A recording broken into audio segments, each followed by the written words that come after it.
Si vous êtes nouveau sur la chaîne, n'oubliez surtout pas de vous abonner, de partager et de liker la vidéo. On commence.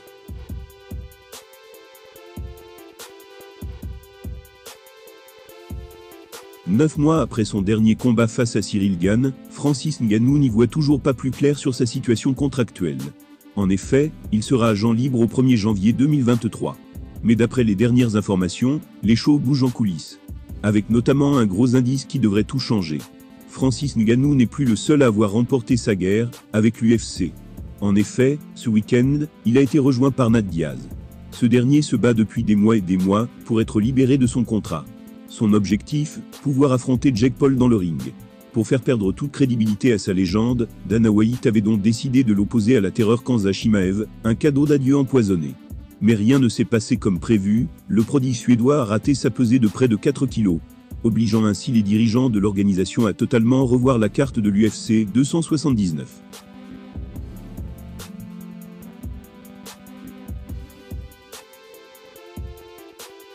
Nate Diaz s'est finalement retrouvé face à Tony Ferguson, lui aussi en fin de parcours. De plus, il venait de faire sa transition vers une nouvelle catégorie de poids. C'est ainsi que Diaz s'est imposé pour le plus grand plaisir des fans. Il est libre, et sa cote de popularité est intacte. Francis Ngannou aussi était dans une situation similaire en janvier dernier, après sa victoire face à Cyril Gane, pour conserver sa ceinture des poids lourds.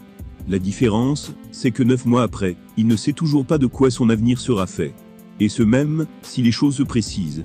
Lors de son débrief de l'UFC 279, le journaliste Ariel Helwani a fait une grosse révélation sur le Camerounais. Il a déclaré, de base, l'UFC voulait organiser Francis Ngannou contre Jon Jones en décembre. Il voulait que ce choc soit le dernier show de l'année. Mais en raison des problèmes de santé du champion, ils veulent déplacer ce combat en mars. À condition d'arriver à prolonger Francis.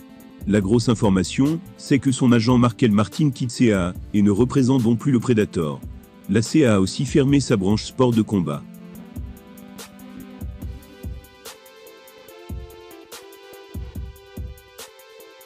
On connaît les tensions qui existaient entre Martin et l'UFC.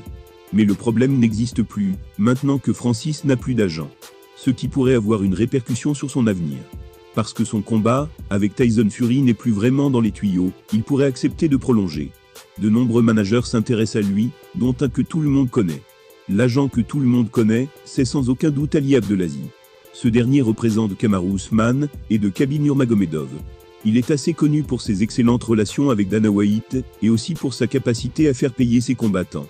Si Francis Ngannou décide de l'engager, il ne fait aucun doute qu'il prolongera à l'UFC, avec une belle augmentation à la clé. Les négociations devraient vite reprendre. L'UFC et l'agent CAA ne s'entendent pas, ce qui expliquait aussi les grosses tensions contractuelles entre Francis Ngannou et l'organisation. Maintenant que cet obstacle n'existe plus, les choses pourraient se décanter, et donc mener vers une prolongation.